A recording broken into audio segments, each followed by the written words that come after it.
नमस्कार दोस्तों, मैं पुखराज शर्मा आप सबका स्वागत करता हूं आपके अपने YouTube channel Shri Karni commerce classes में। दोस्तों, आज हम Indian constitution and political system यानी भारतीय संविधान एवं राज्य व्यवस्था के एक बहुत ही चर्चित टॉपिक की तरफ चर्चा करेंगे, जिसका नाम है वाइस प्राइम मिनिस्टर। जी हाँ, उप प्रधानमंत्री। उप प्रधानमंत्री, जैसा कि आपको होम पेज के ऊपर दो बड़ी शख्सियत की फोटो नजर आ रही है, जिसमें मेरे राइट हैंड साइड में सरदार वल्लभ भाई पटेल यानी देश के पहले उप प्रधानमंत्री, और मैं कह सकता हूं कि 31 अक्टूबर के दिन जिनकी जयंती आती है, जिसको हम स्टैचू ऑफ यूनिटी के नाम से भी जानते हैं या यूनिटी डे के नाम से भी जानते हैं, और अभी इनके नाम से विश्व की सबसे बड़ी प्रतिमा गुजरात के अंदर लगाई गई स्टैचू ऑफ यूनिटी के नाम से। तो ये देश के प्रथम उप प्रधानमंत्री भी रह चुके हैं। उसके पश्चात इस साइड में आपको नजर आ रहे हैं अटल बिहारी वाजपेयी जी।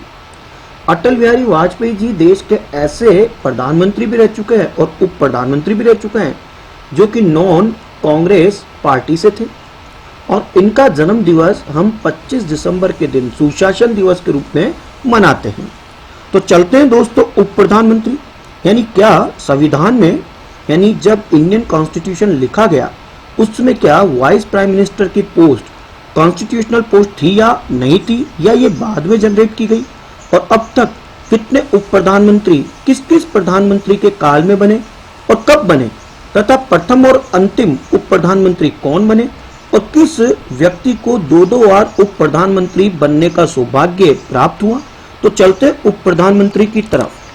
उप प्रधानमंत्री, भारतीय संविधान में उप प्रधानमंत्री पद की कोई व्यवस्था नहीं है, यानी प्रश्न आता है कि उपरोक्त में से संवैधानिक पद नहीं है, और उसमें यदि उप प्रधानमंत्री आता है तो उप प्रधानमंत्री की चर्चा जब संविधान लिखा गया था तो उसमें बिल्कुल भी नहीं हुई थी, यानी ये संविधान के बाद में उप प्रधानमंत्री पद सर्जित किया गया था।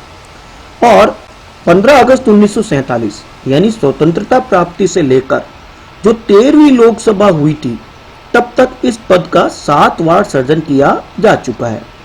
दोस्तों, अभी 2019 में 7वीं लोकसभा हुई थी, और यहाँ पे जो मैं बात कर रहा हूँ वो 13वीं लोकसभा की बात कर रहा हूँ। यानी 1952 में जो प्रथम चुनाव हुए थे, वहां से लेके 13वीं लोकसभा तक उप प्रधानमंत्री का जो ये पोस्ट है, इसको 7 बार क्रिएट किया गया था। पहली बार इस पद का जो क्रिएट किया गया था, यानी सर्जन किया गया था, वो प्रथम लोकसभा के दौरान किया गया था, और उस समय देश के प्रधानमंत्री, जो प्रथम प्रधानमंत्री थे, वो थे जवाहरलाल नेहरू। उन्होंने उप प्रधानमंत्री पद को सर्जन किया था, यानी ये एक गैर संवैधानिक पद है। इस प्रकार उन्होंने, यानी जवाहरलाल नेहरू जी ने सरदार वल्लभ भाई पटेल को देश का पहला उप प्रधानमंत्री घोषित किया गया था। और जो देश के प्रथम उप प्रधानमंत्री जी जो बने थे सरदार वल्लभ भाई पटेल, उनका जो कार्यकाल था वो 1947 से 1950 तक रहा था, यानी वे 1947 से 1950 तक देश के उप प्रधानमंत्री पोस्ट के ऊपर रहे थे। दोस्तों, यहाँ जो अगली स्लाइड है, इसमें मैं आपको पूरा का पूरा डिस्क्रिप्शन के साथ बताता हूँ कि देश में अब तक कितने उप प्रधानमंत्री बन चुके हैं, उनकी अवधि क्या है, और वह किस प्रधानमंत्री के कार्यकाल के अंदर उप प्रधानमंत्री रहे। यदि मैं क्रम संख्या 1 की तरफ चलता हूं तो यहां नजर आते हैं देश के प्रथम उप प्रधानमंत्री सरदार वल्लभ भाई पटेल, जिनका ड्यूरेशन जो रहा था कार्यकाल का, वो रहा था 15/8/1947 से 15/12/1950।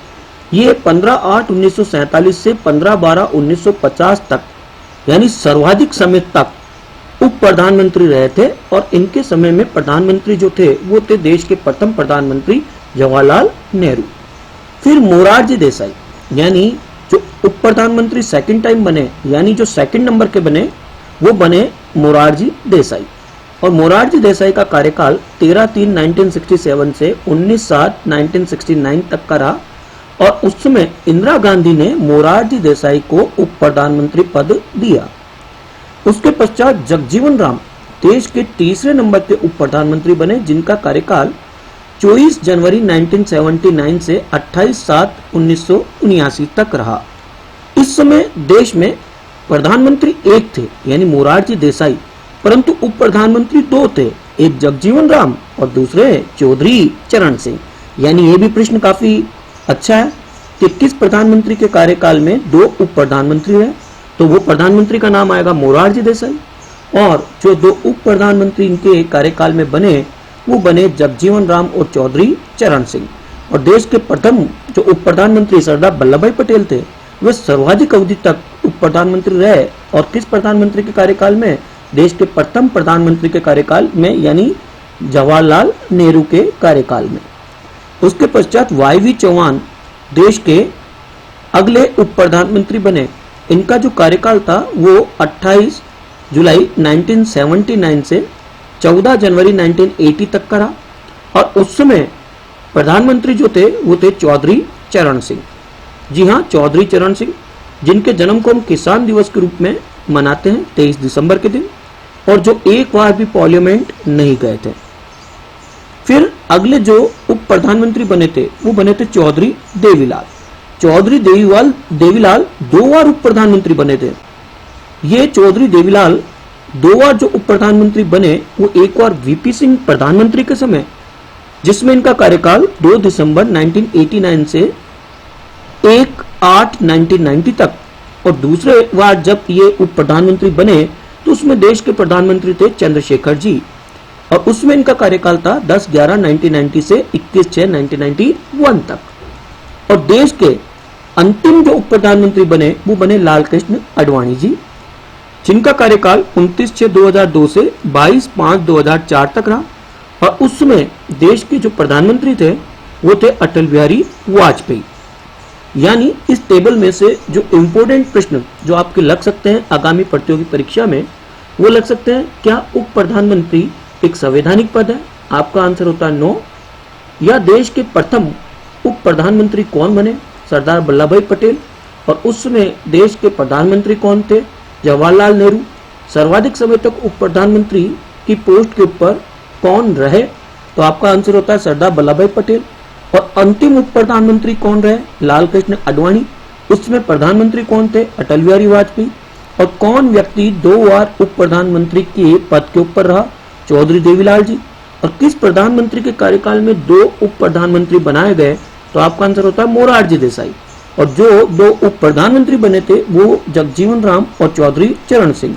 यानी मोरारजी देसाई के लिए मैं कह सकता हूं कि आप उप प्रधानमंत्री भी रहे और साथ में आप प्रधानमंत्री भी रहे, और देश में सर्वाधिक समय तक बजट पेश करने का रिकॉर्ड भी मोरारजी देसाई के नाम है।